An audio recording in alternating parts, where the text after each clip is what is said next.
right. All right.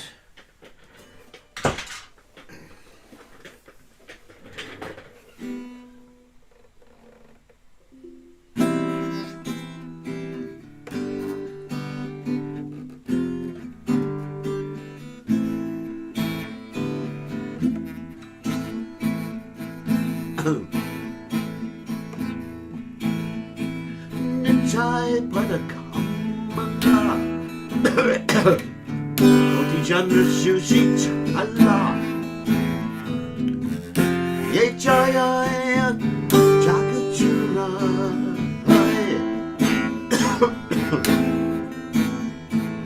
Hey no Nitai Bine Bai Radha Krishna Boy Drina Kori Daruni Jai Bai Say some banana here Janmage Lota Say Pashu Boroduraja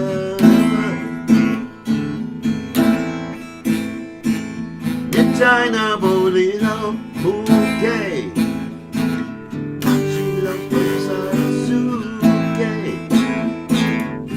Pijakule Kiko Bay Tara Alankare Mata Oya Taibara Pasha Riha Atsachire Sachakori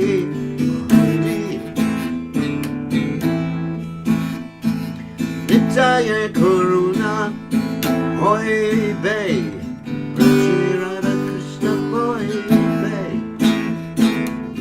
Daru Nitai Charana Tukani Nitaya Charana Sacha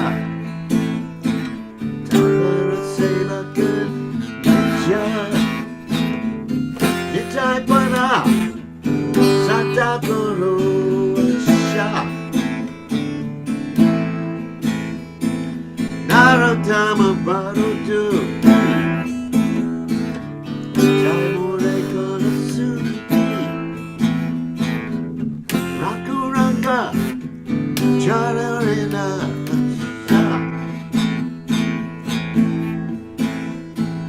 Nitai Pada Kamala Koti Chanda Shushi La Yechaya Yaga Jagachura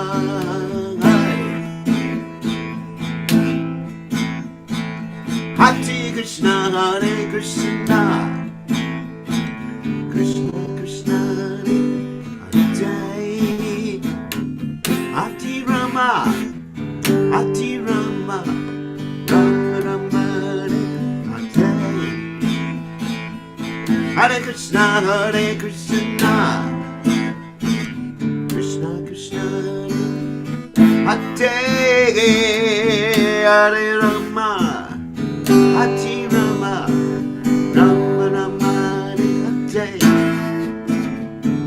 Hati Krishna Hati Krishna Krishna Krishna Hare Hati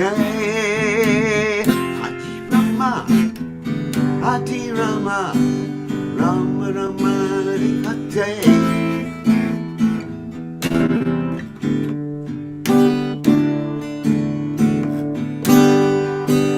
Jaya Prabhupada Prabhupada Prabhupada Prabhupada Prabhupada Prabhupada Prabhupada Namo Vishnu Padaya Krishna Prasthaya Putale Srimati Bhaktivedanta Swami Tinanli Namaste Saraswati Devi Gauravani Pacharani Nivashesha Shunyavadi Paschatya Deja Tarane So, let me read the translation to this poem by Narottam Das Thakur called Manak Shiksha, which means the teachings to the mind about Lord Nityananda. In this material world, which is progressing toward hell, there's always a blazing fire and everyone is struggling hard without finding peace. Therefore, if the world wants to have real peace, it should take shelter under the lotus feet of Lord Nityananda, which are cooling like the shining of millions of moons. Unless one takes shelter under the shade of the lotus feet of Lord Nityananda, it will be difficult, very difficult to approach Radha Krishna. Anyone who does not establish the relationship with Lord Nityananda is simply spoiling their boon of a human birth and the animal propensities of sense gratification.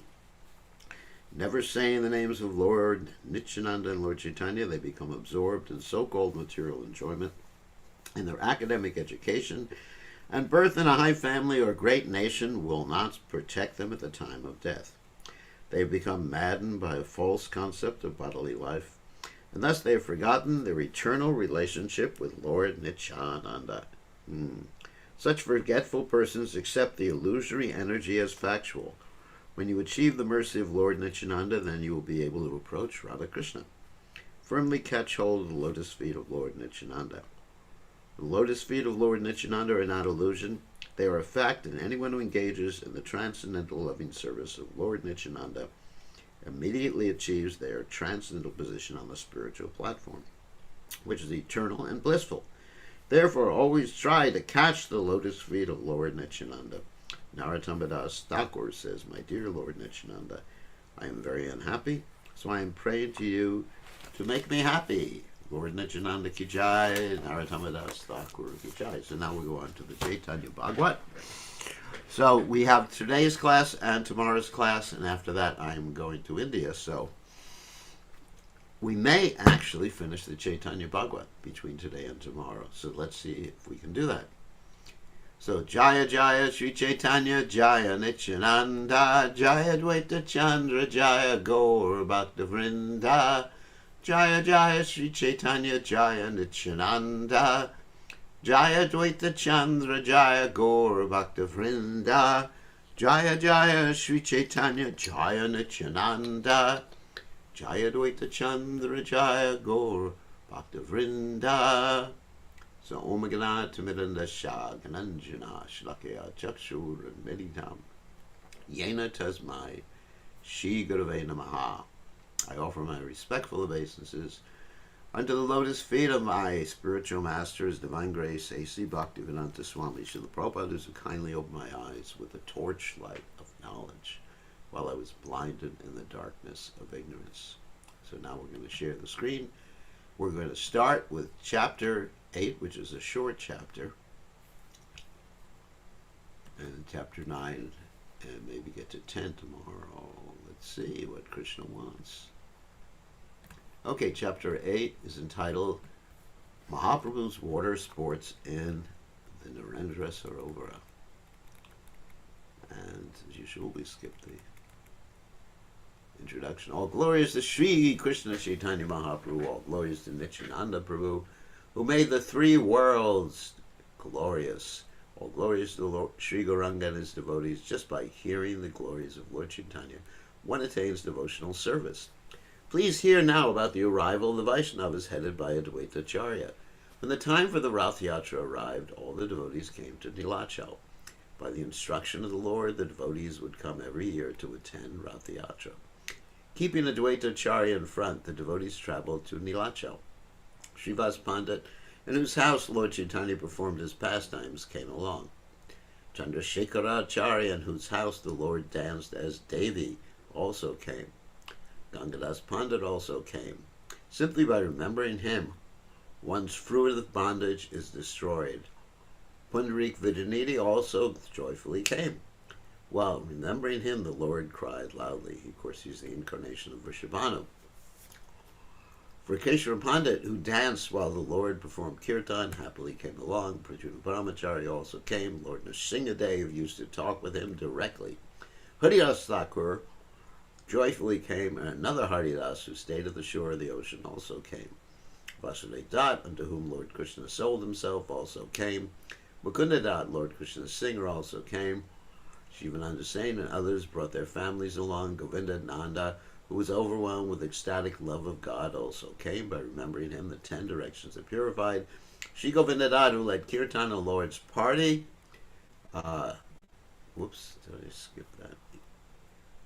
Also jubilantly came.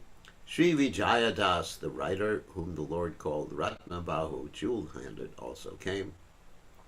The pure-hearted Sadashiva Pandit, in whose house Nityananda previously resided, also came. Purushottama Sanjaya, who was the Lord's principal student when the Lord taught, also jubilantly came. Sriman Pandit chanted Haribol as he came. He carried a torch to light the way when the Lord performed kirtan.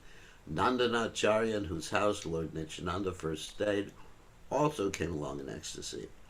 Sri Klambara Brahmachari also came, happily came. Gaurahari personally begged rice from him and ate it. Shridhar, the materially impoverished servant of Krishna, also came. Lord Vishwambar drank his water. Bhagavan Pandit, the writer in whose body Lord Krishna appeared, also came. Gopinath Pandit and Sri Garba Pandit, who were both certainly forms of Krishna, also came. The auspicious Vanamali Pandit also came. He saw a golden club and plow in the Lord's hands. Sri Jagadish Pandit and Aranya Bhagavat, who were both intoxicated in the mellows of ecstatic love for Krishna, also joyfully came, as the father and uncle of Raghunath Das Goswami. In his childhood, the Lord ate the grains that had been offered in their house to Krishna on one Ekadasi. Buddhimanta Khan, who from the time of his birth carried out the order of Lord Chaitanya, also came. Shri Acharya Purandara also happily came. Shri Gaurasundara addressed him as father. The magnanimous Raghava Pandit, in whose house Lord Chaitanya secretly performed many pastimes, also came. Shri Murari Gupta, the lion-like doctor, who cured the disease of material life, also came. Lord Gauranga secretly resided in his body. Shri Garuda Pandit also happily came. By the influence of the holy names, he was not affected by the poison of a snake. Shri Gopinath Singha also came. Lord Gaurachandra would address him as a Krura. Shri Rama Pandit, who was very dear to the Lord, came with Narayana Pandit. After seeing Mother Sachi, Sri Damodar Pandit also returned to Nilachal. Innumerable devotees of Lord Chaitanya, whose names are not known to me but were abodes of ecstatic love, also came. The lion-like Advaita Prabhu had respectfully taken permission from Mother Sachi and come along with the devotees. Everyone brought the Lord's favorite foodstuffs to offer him. The devotees performed Sankirtan throughout the journey and thus purified the places along the way. The people of the 3 worlds became purified by hearing the tumultuous vibration of Hari Hari made by the devotees. The devotees brought their wives, sons, and servants and went in great ecstasy to see Lord Chaitanya. Wherever they stopped along the way, that place became like Vaikuntha. Please listen, dear brothers, to these auspicious topics which are glorified by the Supreme Lord Anantashesh. In this way, all those great devotees happily and safely arrived in Nilachal. When the devotees came to Kamalapur and saw the flag on top of Lord Jagannath's temple, they all offered obeisances and began to cry. The independent Lord understood that the devotees had arrived and desired to go and greet them. Out of affection for Advaita Acharya, the Lord sent Mahaprasad to him. There is no end to the Lord's love and affection for Advaita Acharya. The Lord had sent Prasad all the way to Cuttack for him. I was lying in the ocean of milk, but the loud calling of Nada, this Advaita Acharya, broke my sleep. Shri Advaita Acharya is the cause of this incarnation of mine. Mahaprabhu would repeatedly speak like this. Therefore, all exalted devotees who were as good as the Lord offered all respects to Shri Advaita. When the Lord of Vaikuntha heard about the arrival of Advaita Prabhu, he took along his associates and went to greet him. Nityananda, Gadadhar, and Shri Puri Goswami forgot everything else and happily accompanied the Lord. Sarvabhauma Bhattacharya, Jagananda Pandit, Kashi Mishra, Rup Damodar, Shri Shankara Pandit, Kashishra Pandit, Bhagavan Acharya, Shri Prajuna Mishra, Paramananda Puri, Ramananda Roy, the Lord's pious doorkeeper Govinda, Brahmananda Bharti, Shri Rupa and Sanatan, Raghunath Vaidya, Shivananda, Narayana, Shri Achyutananda, the eldest son of Advaita, Vaninath, Shiki Mahiti, and innumerable other topmost devotees, both prominent and obscure, whose names are unknown to me, all forgot everything and joyfully went with the Lord to greet the devotees. They all went with the Lord in great ecstasy. They had neither external vision nor external vision nor external consciousness. The lion-like Sri Advaitacharya and his group of Vaishnavas met the Lord's group at Ataranala. When the Lord passed by Narendra Sarovar, he saw the two groups meet. When the two groups of devotees saw each other from a distance, they all fell flat and offered obeisances to each other. When the Lord of Vaikuntha saw Advaitacharya in the distance, he offered obeisances with tears in his eyes. Similarly, when Sri Advaita saw the Lord of his life in the distance, he offered repeated obeisances. Tears of love, shivering, perspiration, fainting, hair standing on end, loud roaring, and offering of obeisances was all that could be seen at that time.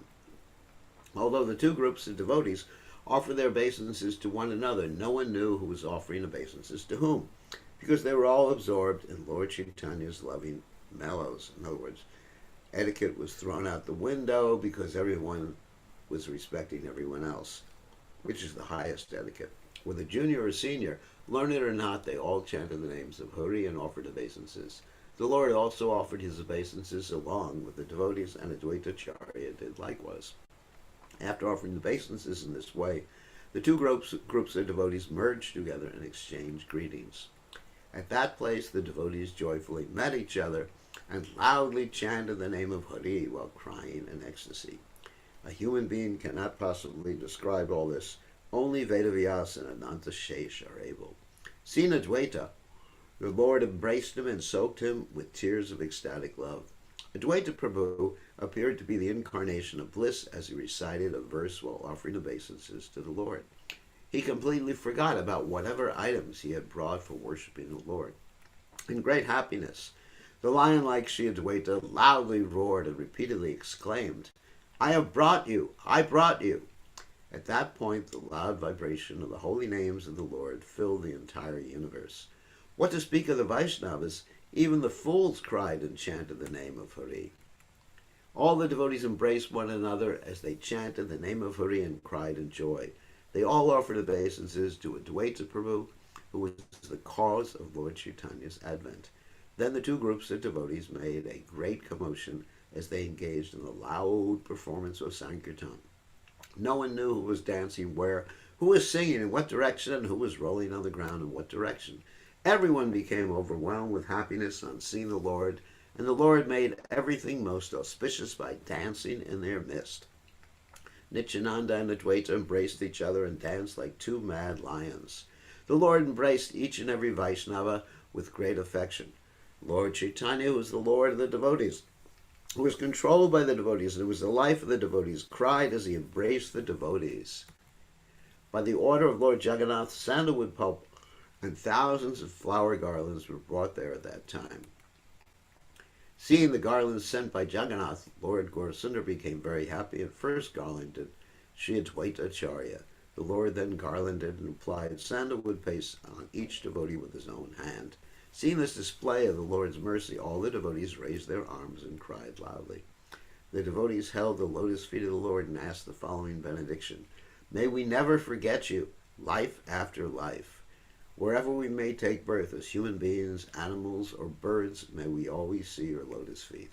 O Lord, O ocean of mercy, please give us this benediction." The devotees cried out in this way as they held the lotus feet of the Lord.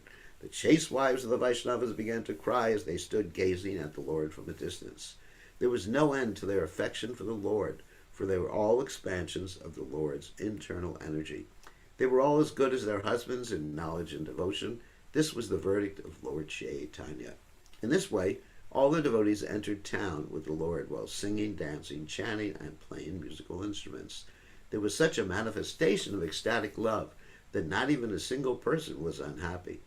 Mahaprabhu led them from Atalanala to the bank of the Narendra Sarovar in 10 dandas, that means about 4 hours. At that time, Balaram, Krishna, and Govinda, the Vijay Vigraha, arrived at Narendra Sarovar for performing water sports. So those are the festival deities, very small deities of Balaram, Krishna, and Govinda. and they put them on a boat. There was a tumultuous vibration of the chanting of the Lord's holy names mixed with the sounds of mridangas, conchos, kettle drums, and other large drums. The scene was beautified with thousands of umbrellas, flags, and chamaras on all sides. No sound could be heard other than the loud chanting of Jai Jai and Hudi Hudi. In this way, Balaram, Krishna, and Govinda, the Vijay Vigrahas, and these the small deities, were brought to the bank of the Narendra Sarovar with great pomp. The associates of Lord Jagannath and the associates of Lord Chaitanya mixed together, and everyone forgot themselves in the ecstasy of Sankirtan. Such happiness was experienced when the two groups joined together that it seemed as if the happiness of Vaikuntha had appeared in person. Lord Chaitanya personally enjoyed endless happiness and distributed that happiness to everyone in the four directions. Balaram, Krishna, and Govinda were then placed in a boat, while the devotees on all sides fanned them with chamaras. Lord Gauranga felt satisfied on seeing the boat festival of Balaram, Krishna, and Govinda. Then the Lord and his devotees all joyfully jumped into the waters of the Narendra Sarovara. O brothers, now hear the pastimes performed by Sri Krishna Chaitanya in the waters of Narendra Sarovara. Previously, the Lord and his coward boyfriends formed circles and enjoyed water sports in the Yamuna. In the same way, the Lord and his devotees now form circles in the water by holding each other's hands. They began water sports with one well-known Bengali water sport named Kaya.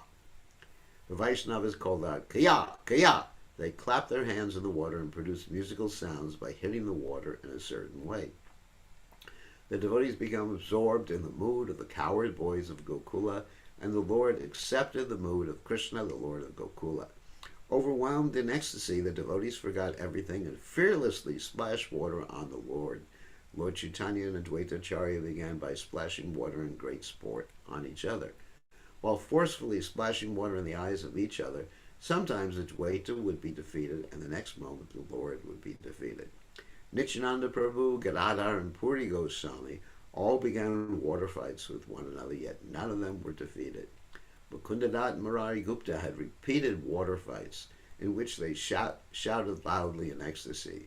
The two friends, Pundarik Vijanini and Swarup Damodar, smiled as they splashed water on each other in ecstasy. Srivas, Srirama, Haridas, Vakeshwara, Gangadas, Gopinath, and Chandrasekhara all became overwhelmed with the ecstasy of Lord Chaitanya's pastimes as they splashed water on one another. Hundreds of thousands of people in the water took great pleasure as Balaram, Krishna, and Govinda, the Vijay Vigraha, rode in a boat. Sannyasis, brahmacharis, and householders all sported in the waters of Narendra Sarovara and floated in the waves of bliss. The influence of Lord Chaitanya is such that less fortunate persons could neither see nor enter that place. Those who are less fortunate cannot be counted among the associates of Lord Chaitanya, who is controlled only by devotion. Knowledge and austerity have no value without devotional service. They bring only misery. One can realize the superiority of devotional service by the blissful Sankirtan pastimes of Lord Chaitanya and Nilacha. All the so-called Mahajans and Sannyasis were unable to see such pastimes because they were less fortunate. They would say, why did Chaitanya leave the study of Vedanta to make a big show of kirtan? The duty of a sannyasi is to always practice pranayam, but he is dancing and crying instead. Is this the business of a sannyasi? The best of the sannyasis, however, would say, Sri Krishna Chaitanya is a Mahajan, a great soul. Some persons would call him a jnani, and some persons would call him a great devotee. In this way, they would praise him without knowing his real identity. In this way, all the Vaishnavas enjoyed sporting in the water with the Lord. Lord Chaitanya and his associates enjoyed the same water sports as they had previously enjoyed in the Yamuna. The same mercy attained by the Ganges and the Yamuna was now attained by Narendra Sarovara. All these pastimes were performed to deliver the living entities. By hearing and studying these topics, one's bondage to fruitive activities is destroyed. After finishing his water sports, Lord Chaitanya went with his devotees to see Lord Jagannath. The Lord and his devotees all began to cry in ecstasy on seeing Lord Jagannath. On seeing Jagannath, Lord Chaitanya became overwhelmed, and his whole body became soaked with tears of ecstasy. All the devotees headed by Advaita Prabhu looked on with great satisfaction and floated in the ocean of bliss. The devotees fell flat, offering obeisances to both the moving and non-moving Lord of the universe, that is Lord Jagannath and Lord Chaitanya. Kashi Mishra then brought Lord Jagannath's garlands and decorated the devotees. The original instructing master, Lord Chaitanya, who was Narayan dressed as a sannyasi, accepted the garland of Lord Jagannath with great reverence and devotion. Only Lord Chaitanya knows the glories of the Vaishnavas, Tulsi, and the Ganges, and Mahaprasad. No one else has the ability to know. The Lord demonstrated Vaishnava behavior by offering respect to other Vaishnavas. Religious principles prescribe that a father should offer respect to his son after the son accepts sannyas. Therefore, the sannyas order is to be respected by all. It is prescribed that a sannyasi should offer obeisances to other sannyasis. Still, the Lord, who is Siksha Guru Krishna, rejected ashrama dharma to offer obeisances to the Vaishnavas. That's actually an important point. Now, hear attentively the pastime of how Lord Chaitanya exhibited devotion for Tulasi. One day, the Lord took a small clay pot, filled it with choice dirt, and planted Tulsi in it. The Lord then said, "If I don't see Tulsi, I cannot survive, just as a fish cannot survive out of water." Whenever the Lord would chant japa while walking in the street, he would have someone carry a Tulsi plant before him. As the Lord followed behind looking at Tulsi, tears of ecstasy would flow down his body. When the Lord would sit to chant japa, a Tulsi plant would be placed next to him. The Lord would constantly look at Tulsi while chanting. Who can understand this principle of devotional service? After chanting the holy names a fixed number of times, the Lord would return with Tulsi again carried in front. Only one who accepts the teachings of Siksha Guru Narayana receives protection from him. After seeing and offering obeisances to Lord Jagannath, Gaurahari returned to his residence with his devotees. Whatever desires those devotees had within their hearts were all fulfilled. The Lord treated the devotees like his own children, and they would always remain with the Lord. All the Vaishnavas from Bengal and Nilachal stayed together, blissfully absorbed in Krishna consciousness. By the mercy of Lord Chaitanya, people were able to see all those devotees, some of whom were residents of Shvetadvip, the spiritual world. Advaitacharya would repeatedly declare, all these Vaishnavas cannot be seen by even demigods. Crying while holding the feet of Lord Chaitanya, he said, "O Lord, only because of you am I able to see all these Vaishnavas." The Lord, who is the source of all incarnations, would first have his devotees appear in this world, and then he himself would advent. Pradyumna, Aniruddha, and Sankarshan, that is, of course, Nityananda, incarnate with the Lord as Lakshman, Bharat, and Shatrugna. Of course, that's when Lord Ramchandra appeared. In the same way, the Vaishnavas appear with the Lord according to his order. Therefore, the Vaishnavas neither take birth nor die, but they come with the Lord and return with the Lord. There is no birth, fruitive activities, or duties for the Vaishnavas. This is clearly stated in the Padma Purana. Just as Bharat and Lakshman, the son of Sumitra, and just as Sankarshan and other forms of the Supreme Lord appear in this world by their own will, similarly the Vaishnava associates of the Lord appear with the Lord and then return to the Lord's eternal abode with the Lord. Like the Lord, the Vaishnavas do not take birth according to their past karma. In this way, the devotees were always filled with ecstatic love and the Lord's association. Whoever hears these pastimes with devotion attains the association of Lord Gauranga and his devotees. Accepting Sri Krishna, Sri Chaitanya Nityananda Prabhu as my life and soul, I, Vrindavan Das, sing the glories of their lotus feet. This ends the English translation of the Gaudiya Bhasha of Sri Chaitanya Bhagavat Antya Kanda, Chapter 8, entitled Mahaprabhu's Water Sports in Narendra Sarovar. And now we go to Chapter 9. Chapter 9 is entitled The Glories of Advaita. All glories to Sri Krishna Chaitanya, the husband of the goddess of fortune. All glories to the only beloved Lord of all Vaishnavas. All glories to the merciful Lord of Vaikuntha, O Lord, who please glance mercifully on the living entities. In this way, all the devotees remain with the Lord, enjoying the ecstasy of Sankirtan. All the devotees knew what foodstuffs the Lord liked in his childhood. Therefore, they all lovingly brought those items for offering to the Lord. The devotees would affectionately cook those items and invite the Lord to accept their offering.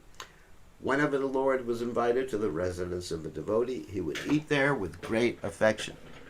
All the wives of the Vaishnavas were expansions of Lakshmi, the goddess of fortune. Therefore, their cooking was so wonderful I cannot describe it. Their eyes were always filled with tears of love, and their mouths were always filled with the holy name of Krishna. Those Vaishnavas knew what vegetable preparations the Lord liked when he was previously in Navadvip. Therefore, they cooked those preparations with love, and the Lord also ate all their offerings with great love. One day, the magnanimous lion-like Advaita Acharya requested the Lord, please take your lunch at my house today. I cook only a handful of rice. Please accept it so that my hands will become glorious. The Lord replied, whoever eats your rice certainly attains Krishna and his devotional service. Oh, Acharya, your rice is my life. Krishna certainly eats whatever you cook. When you prepare an offering for Krishna, I am ready to even beg for the remnants. Who can understand the ecstasy Advaita felt when he heard such affectionate words from the Lord? In great satisfaction, Advaita then returned home and made arrangements for the Lord's meal. Advaita's chaste wife, who was an expansion of Lakshmi, began to joyfully prepare for cooking, so her name was also Sita. She gave Advaita those items that were dear to the Lord that she had brought from Bengal. She Advaita Mahashaya then meditated on Lord Chaitanya as he sat down and began cooking, so he was cooking. His chaste wife made preparations for cooking different vegetables according to the inspiration that manifested in her heart. She knew the Lord was very fond of shaka, so she gave Advaita 10 varieties of shaka she had brought, spinach. Advaita Acharya cooked and his chaste wife assisted. In this way they both floated in an ocean of happiness. Advaita said, O mother of Krishna Das, please listen. Let me tell you what I'm thinking. I don't know how, but I want the Lord to relish everything that we have cooked. If he comes along with the other sannyasis, I'm certain he will not eat very much. Generally, all the sannyasis accompany the Lord every day to take their meals. They all have great respect for the Lord, so out of affection they take their meals with him. Advaita thought, how nice are all these preparations. If only the Lord would come alone. Then I could make him eat all these preparations. But how can I fulfill this desire of mine? Advaita Acharya continued to think in this way as he cooked. Meanwhile, the Lord completed the chanting of his fixed number of holy names and prepared to perform his noon duties. The sannyasis who generally took their meal with the Lord also went to perform their noon duties. At that time, however, Indra, the king of demigods, suddenly sent an intense shower of rain and strong winds for the satisfaction of Advaita. Hailstones began to fall everywhere. The wind blew fiercely and it rained without limit. All the directions became so darkened with dust and the air that the sannyasis could not find the way to their residences. The wind was so forceful that no one could stand still, and no one could understand what direction they were going. The area where Sri Advaita was cooking, however, had only a little rain and wind. The sannyasis who generally took their meals with the Lord got lost, and no one knew where they went. Meanwhile, the lion-like Advaita finished cooking and cleaned the spot where he placed the rice and vegetable preparations. He also set out ghee, yogurt, milk, cream, butter, pishtaka, a sweet preparation made with rice, varieties of sweet sandesh, and bananas. After putting a tulsi manjari on each preparation, Advaita sat down and meditated on bringing Gaura Hari there. Advaita meditated in such a way that the Lord would come alone. In fact, by the desire of Advaita, Shri Gaurachandra did come to his house alone. The Lord was chanting the Hare Krishna Maha Mantra in ecstatic love as he came before Advaita. Advaita offered respectful obeisances at the Lord's lotus feet, and then he offered a seat on which Gaura Hari sat. Seeing that no one had come with the Lord, Advaita became overwhelmed with ecstasy. Along with his wife, Advaita happily washed the Lord's feet, offered him sandalwood pulp, and fanned him. Gaurachandra then happily sat down to eat, and Adwaita began to serve him. The Lord accepted with love whatever vegetable preparation was joyfully offered to him by Adwaita. The Lord would leave a small portion of each vegetable preparation uneaten. Gaurachandra then smiled and said to Adwaita, "Do you know why I'm leaving these remnants? I left a portion of each preparation behind because I want to see what preparations I have eaten." The Lord smiled as he said, "Listen, Acharya, where have you learned to cook all these preparations? I have never before eaten such shak. Whatever you have cooked is wonderful." The Lord ate whatever Adwaita offered, for Lord Gauranga is like a desire tree, fulfilling all the desires of his devotees. The Lord accepted the yogurt, milk, ghee, cream, sandesh, and whatever else was given by Adwaita. In this way, the Supreme Lord, Sri Chaitanya, took his meal and satisfied the desires of the lion-like Adwaita.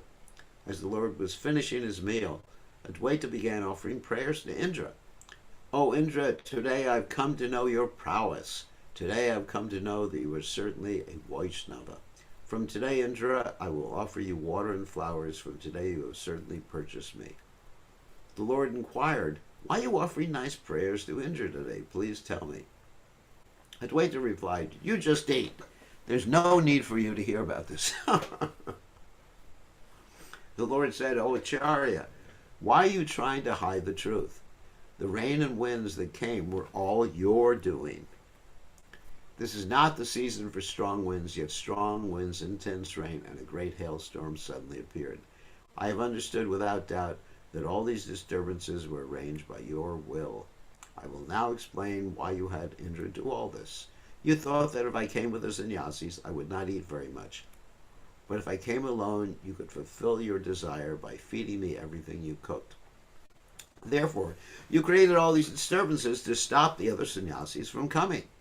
The fact that Indra carried out your order does not demonstrate your actual potency. It was his good fortune that he got an opportunity to serve you. Even Lord Krishna does not refuse your request. You are able to make him appear anywhere.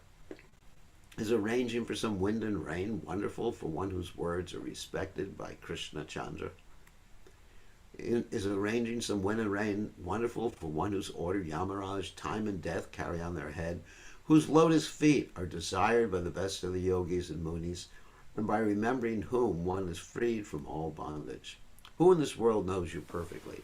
Only by your mercy can one get the fruit of devotional service. Adwaita said, "You are very affectionate to your servants. I derive strength because I have accepted this fact with my body, mind, and words. May I always remain powerful as a lion by the strength of devotional service to you. Please give me the benediction that you will never abandon me." In this way, the two Prabhus relished their discussion as the Lord happily finished his meal. The statements coming from Adwaita's lotus mouth are all certainly true. There's no other possibility. Anyone who does not relish hearing this narration is the lowest of men and will certainly be bereft of Adwaita's merciful glance. The bond of love between Hari and Shankara is factual, yet it cannot be understood by ignorant, materialistic persons. If someone displeases either of them, they will both be displeased. The same relationship between Hari and Shankara was manifested between Lord Chaitanya and Adwaita. The kind-hearted Adwaita Prabhu always described these topics for the deliverance of the world. One who is able to understand Adwaita's statements knows that there is no difference between him and the Supreme Lord. Anyone who hears these pastimes with devotion will achieve the most auspicious devotional service of Lord Krishna. After fulfilling the desire of lion-like Adwaita, Lord Chaitanya returned to his residence. In this way, the Lord accepted meals at the houses of Srivas and other devotees, and thereby fulfilled their desires.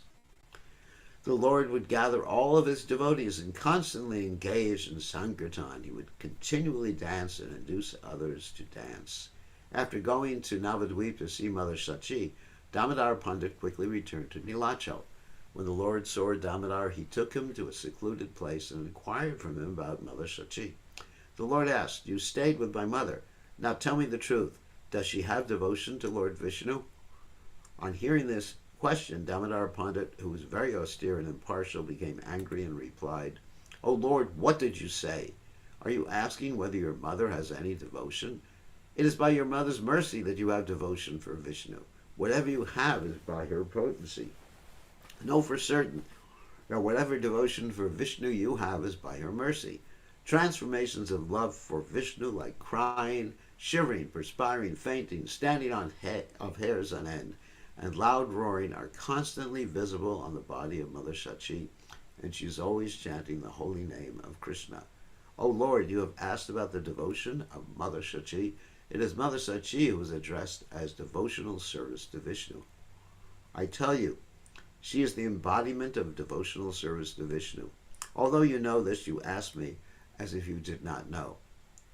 If even someone who considers the word I, an ordinary word, utters this word, by the influence of that sound, he is freed from all distress. Of course, that's short for Shachi Mata. And hearing the glories of Mother Shachi from the mouth of Damodar Pandit, the happiness of Lord Gaurachandra increased without limit. Absorbed in the mellows of ecstatic love, the Lord repeatedly embraced Damodar Pandit with satisfaction. O Damodar, today you have purchased me, for you have confirmed what was in my heart. Whatever asset of devotion to Vishnu I have is by my mother's mercy. There is no doubt about it. I am living in this world by her will, therefore I will never be able to repay her. O Damodar, please listen. I am always bound by her affection, and I always see her. After blessing Damodar Pandit in this way, Gaurahari sat down with his devotees. The Lord's inquiry about Mother Shachi's devotion was only to teach the people of this world. A person sometimes inquires from his friend, "Please tell me, are our friends doing well?" But the Lord revealed the actual meaning of the word kushala, or well, by inquiring whether a person had devotion. If someone has devotion, then everything is well. But without devotion, even the position of a king is inauspicious. Very wonderful. If one has wealth, fame, and material enjoyment, but is bereft of devotion, then everything is inauspicious. And if one is so poor that he has no food for a day, but he has devotion to Lord Vishnu, then he is the richest person. As the devotees invited the Lord to take his meal in their houses, the Lord took the opportunity to teach them all this topic. When invited to take a meal, the Lord smiled and said, "First, you should become Laksheshvara." The word Laksheshvara is a combination of Laksha, 100,000, and Ishvara, master. In common usage, it would refer to someone who possessed 100,000 rupees. I take meals only in the house of a Laksheshvara. Hearing this, the Brahmanas became worried. The Brahmanas offered prayers to the Lord. "O Goswami, what to speak of 100,000? None of us even possesses even 1,000.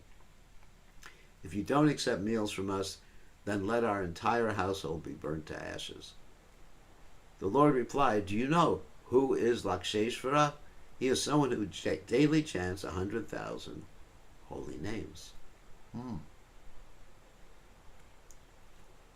I call that person a Laksheshvara.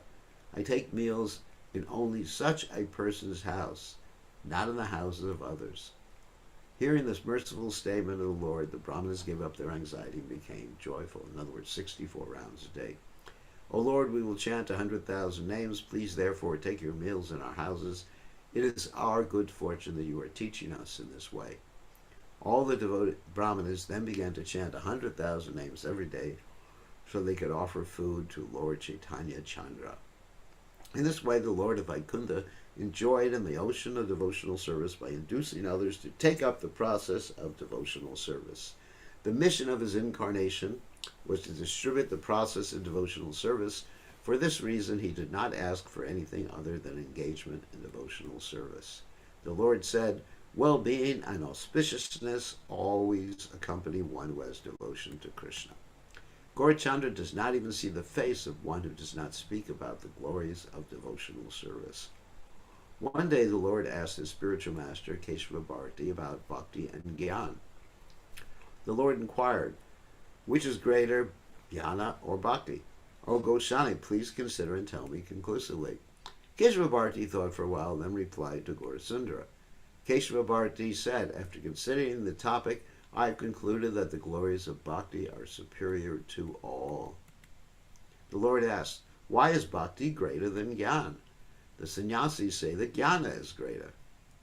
Keshava Bharati replied, they have not understood the conclusion accepted by all the Mahajanas. The Vedic literatures teach one has to accept the path of the Mahajanas, great souls. Fools give up that path to accept another. Brahma, Shiva, Narada, Prahlad, Shukadev, Vyasa, the four Kumaras, headed by Shanaka, the five Pandavas headed by Yudhishthira, Priyavrata, Prithu, Dhruva, Akrura, and Uddhava are all addressed as Mahajanas. They always begged for devotional service at the Lord's lotus feet. If jnana were greater, then why would they beg for bhakti?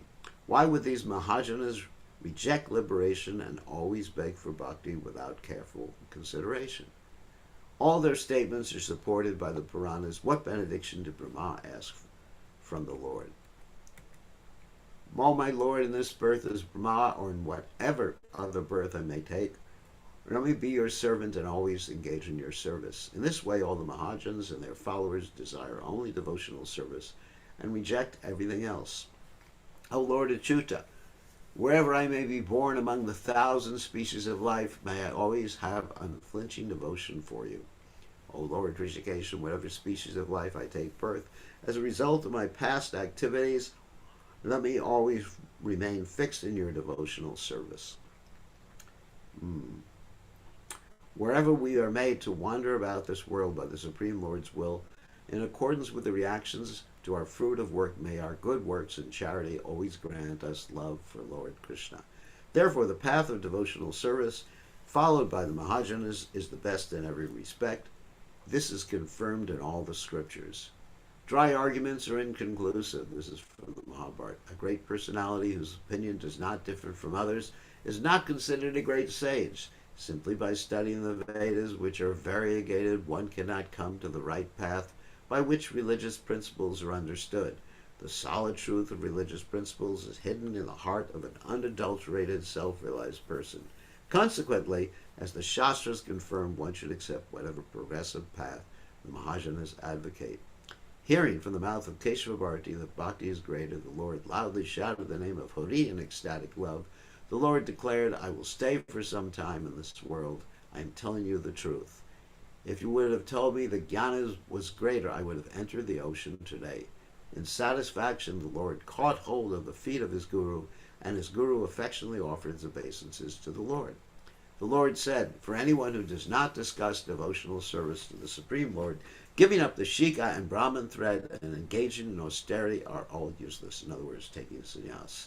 The Lord did not discuss anything besides devotional service because Lord Chaitanya was the incarnation of the mellows of devotional service. Forgetting whether it was day or night, the devotees constantly engaged in loud chanting and dancing. One day, when Advaita Prabhu was intoxicated with ecstasy, he spoke to all the devotees. Please listen, my dear brothers, let us all together glorify Sri Chaitanya Mahaprabhu.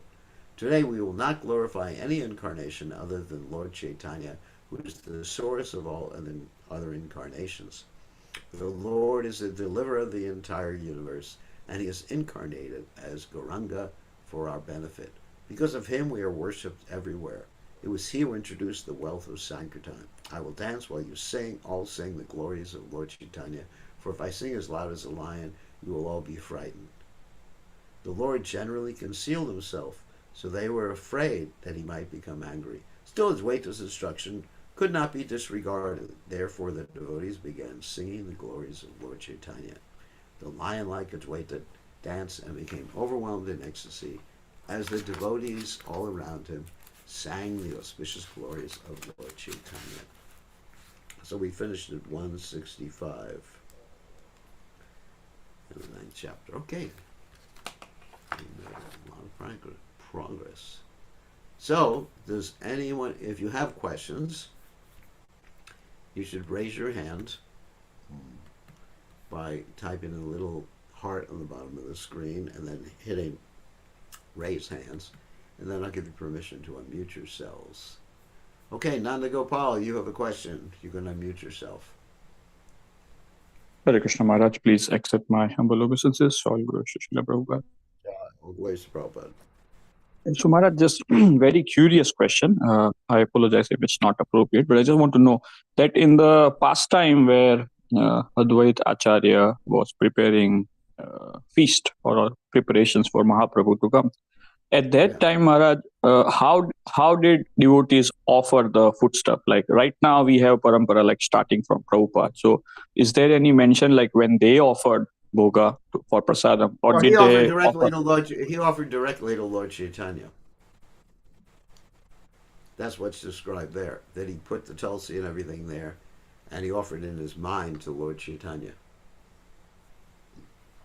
So we don't follow that particular process because we're not Advaita Acharya, and Lord Chaitanya. Well, anyway, we have the deities of Lord Chaitanya, so we follow the other process because for Advaita Acharya, Lord Chaitanya is his spiritual master.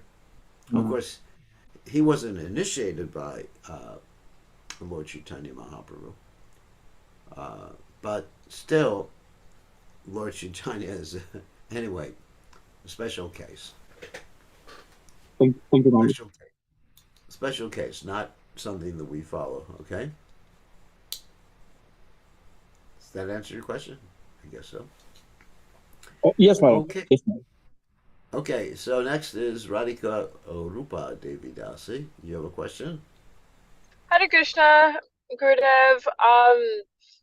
So my question is, so you see, in Krishna's pastimes, his associates in Vrindavan, like he revealed himself to like Mother Yashoda that one time, and but then immediately like Yogamaya like covered that up, and so they still view Krishna as this cute little Vrindavan boy, and like everybody's attracted to him, but they don't know like that he's the Supreme Lord specific. Like they don't refer to him as a Supreme Lord. So like at least like whenever the devotees and associates of Sri Chaitanya Mahaprabhu, whenever they like show these acts of devotion, like Sri Advaita Prabhu prepared this huge meal for Sri Chaitanya Mahaprabhu, is he doing this like in a mood of like, oh, because you are the Supreme Lord, I'm doing this, or oh, you are a very attractive Vaishnav, and it's like more of like a Yoga Maya covering situation. I don't know, like the devotees, Well, do they? he's doing it because he loves Lord Chaitanya. Actually, it's just pure love. It's pure love, although he's aware he's the Supreme Personality of Godhead.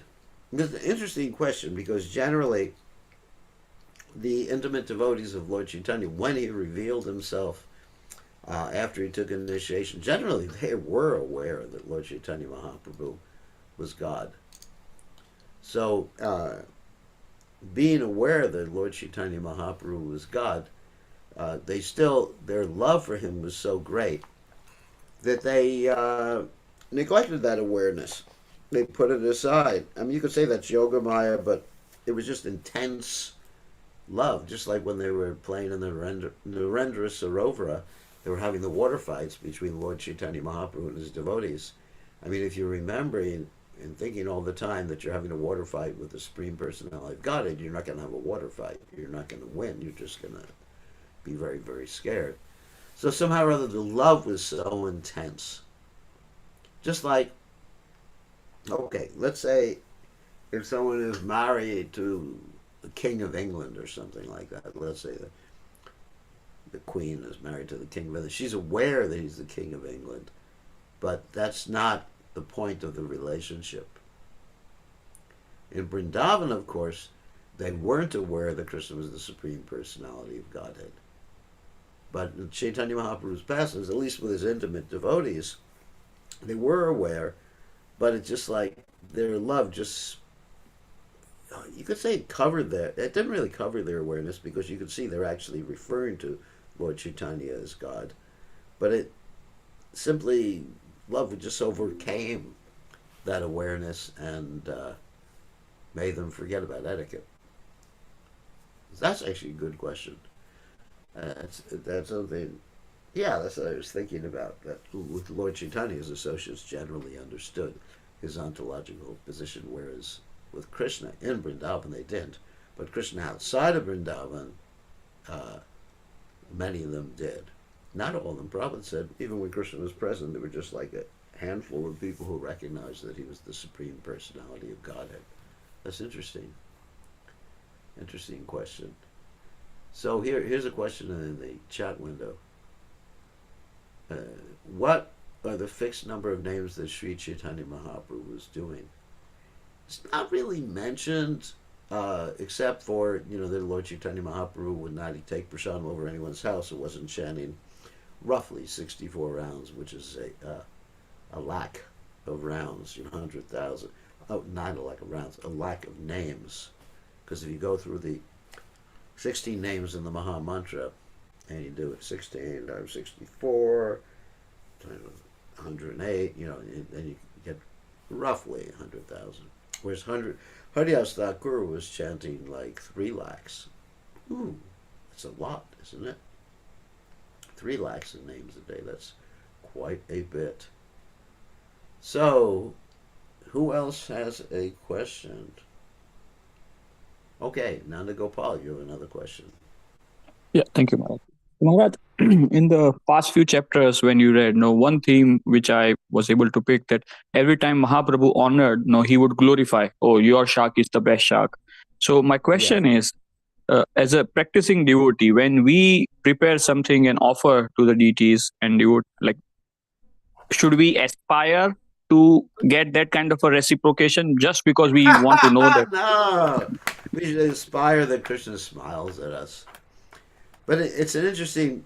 There's another interesting point you brought out, is that sometimes when I appreciate a devotee, I'll say, "Oh, that was the best tasting this," or "That's the best deity dressing," or something like that. And it's not that I'm just like thinking, well, let me tell him it's the best, or let me tell her it's the best. But actually, at that moment, that's what I'm feeling. Devotional service is. Anyway, there's 2 things: is tattva vichar and rasa vichar. There's 2 words. So sometimes, and people who understand shastra or a devotee's actions have to understand the difference. Sometimes something mentioned in shastra is ras, pure ras, and it's not meant to be tattva.